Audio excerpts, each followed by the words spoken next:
Hello guys, and there are lots of important updates from the front lines this week, but perhaps the most important update is that front lines are now in Russia too. And this is the way to celebrate the 33rd anniversary of Ukraine's renewed independence. With the destruction of military airfields, warehouses, guided bombs, and military ferries on the side of Russia, also with the encirclement of Russian soldiers in Kursk on the Russian side, something that seemed totally unbelievable became new Russian reality. Please always be careful when you want to invade Ukraine. We love our country, we're brave, and we value freedom more than anything in this life. And this is also a week of the introduction of a new Ukrainian missile with a beautiful name impossible to pronounce by Russians, Palyanytsya. Maybe some of you remember how we tested them with this word at the start of invasion. And now Palyanytsya will help to protect Ukrainian civilians from Russian attacks. This week, the Prime Minister of India visited Kyiv, and this is also a week of the arrest of Pavel Durov. Those of you who use Telegram Messenger may know him as the creator of this quite controversial social media. So let me tell you more about these important events of the week of Ukrainian independence from an ordinary Ukrainian perspective. My name is Anna, I'm from Ukraine, I'm in Ukraine, and if you want to see Russia defeated, subscribe. I'm sure we will discuss these events sometime soon on the channel. And now we are on the way to that. First of all, this week is known for a number of huge explosions on Russian military objects. I know you love Russian geography when we discover the locations they are based on. Someone smoking on their military objects, and there were lots of smoking this week, most importantly on very dangerous military objects. Starting with Volgograd airfield, where Ukrainian drones destroyed a very big supply of guided bombs. I love repeating this news from this week because it means lots of Ukrainian lives saved. You cannot imagine how evil these guided bombs are. That's amazing. In Voronezh, a huge warehouse was also neutralized. In Rostov, oil depot is still on fire. There are dozens of oil tanks that explode.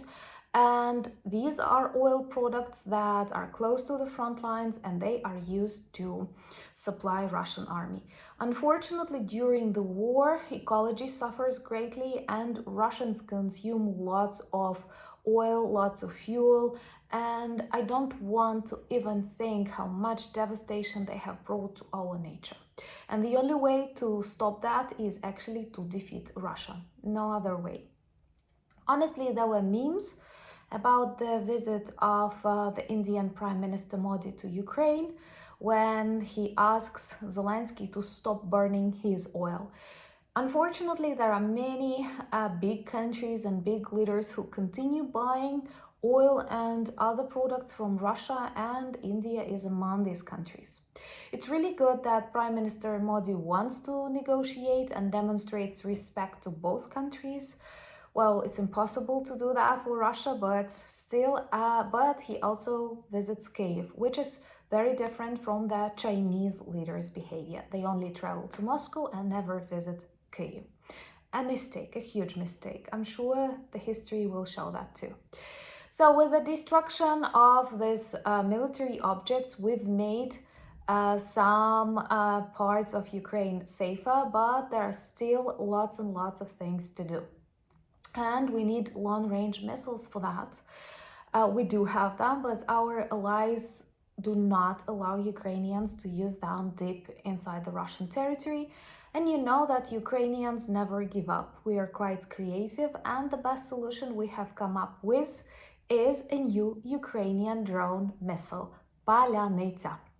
Subscribe to see Palyanytsya working in Russia and also to see Putin in The Hague. Please share those videos that you like on your social media. This is the great way to support us and spread more information about Ukrainian fight for freedom and our resilience.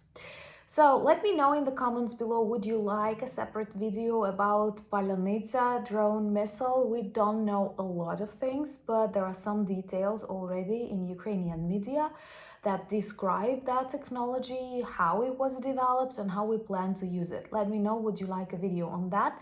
I think it's interesting, taking into account that we surprised you with our army of drones. I'm sure there are lots of things that you loved about that. And hopefully Palyanytsya will surprise us Ukrainians and the world too, in the way it will neutralize evil Russian military objects. So we have also continued the advances in Kursk region, which is amazing. More than 100 settlements are under the control of the Ukrainian armed forces. I continue to remind people that we don't need any of Russian territory. We need 1991 borders, and we simply try to explain Russians that they also need 1991 borders, and that's the best way to exchange the lands.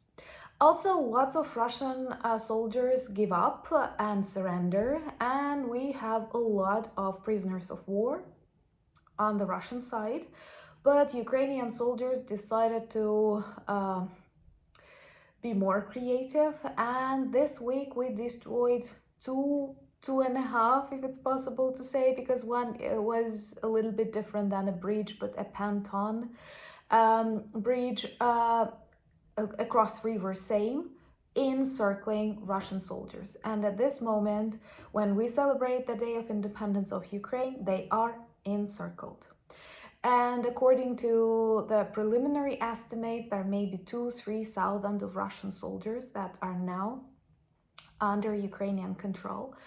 And once again, we are humane, we respect the rules of law. I'm sure nothing bad will happen to the soldiers if they obey the orders, and later we will exchange Russian criminals for Ukrainian heroes. It is also a kind of revenge that I have to mention, because, you know, YouTube is very sensitive and there are lots of things that we cannot share here, and I respect the policies. But you know how cruel Russian soldiers were with Ukrainian prisoners of war.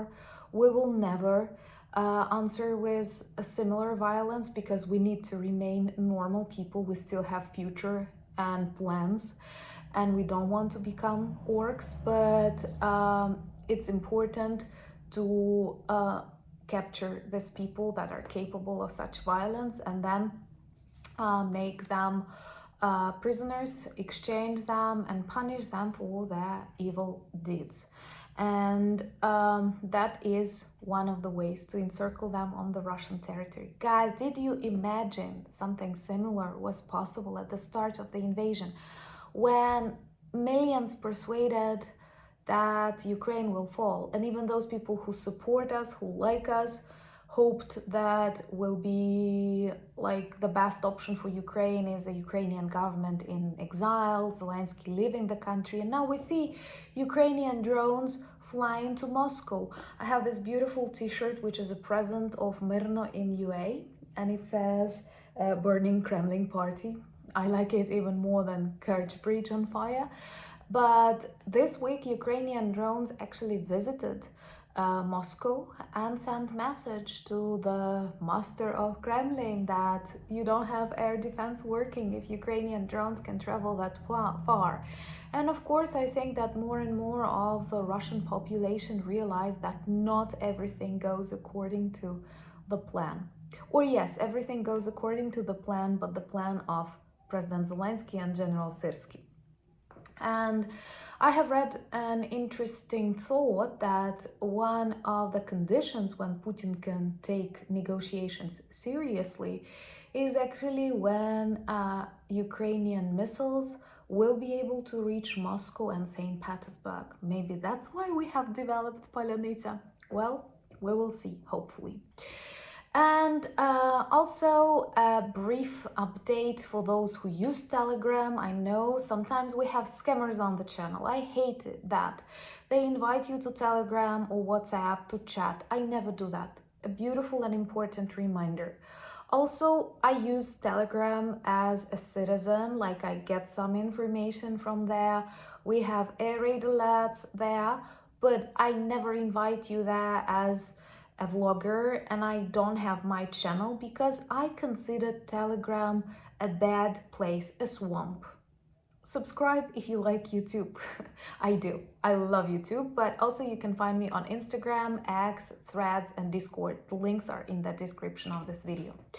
So Telegram does not have any censorship or any protection of information.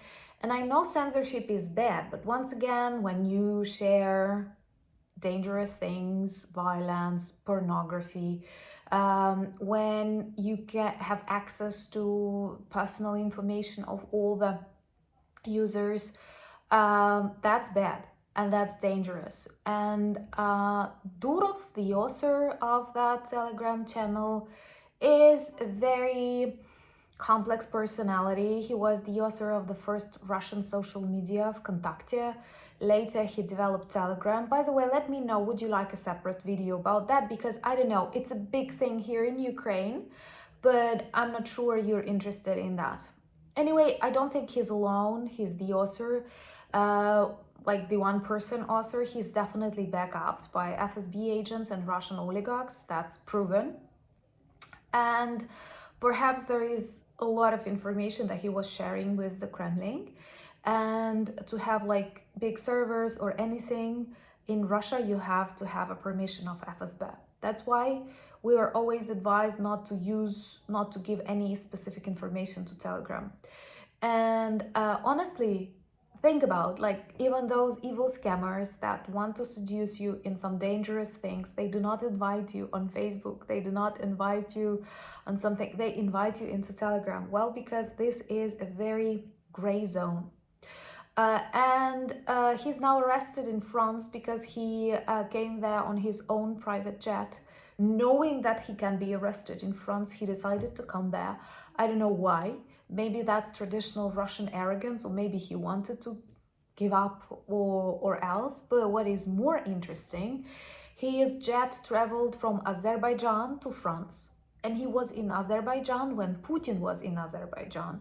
And there are claims they had a meeting or might have had a meeting discussing Telegram and access to information.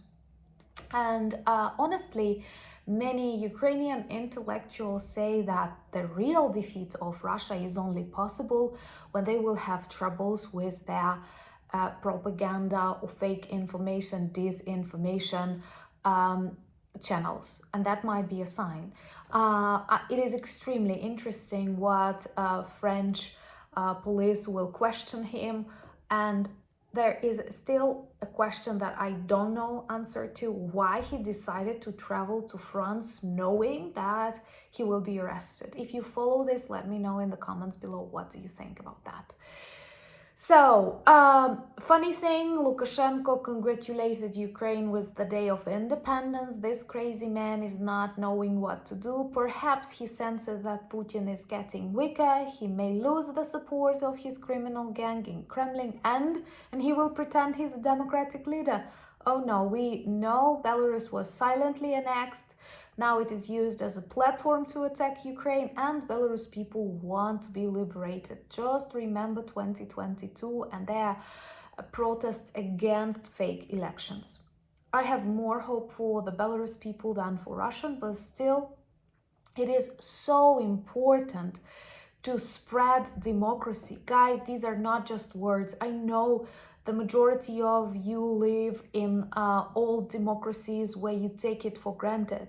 But oh my God, no, just have a look at Russia, have a look at Belarus, have a look at lots of countries like Iran, where people don't have a right to express their thoughts on Telegram, for example, because they can be imprisoned or killed for that.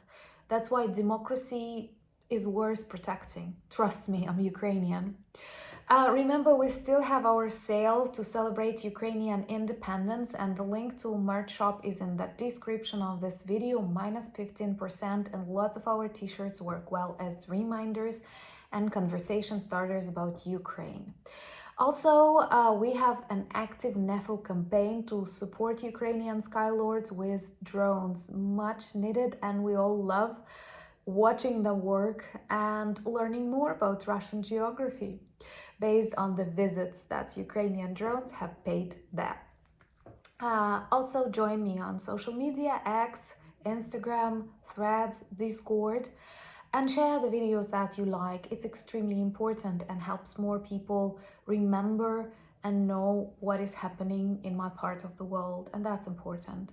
Not just because I'm Ukrainian, but because Russia is a global threat and must be defeated. Thank you for buying me coffees, becoming my patrons. I'm very grateful for all the opportunities that you give, but most importantly, thank you for standing with Ukraine. Slava Ukraini!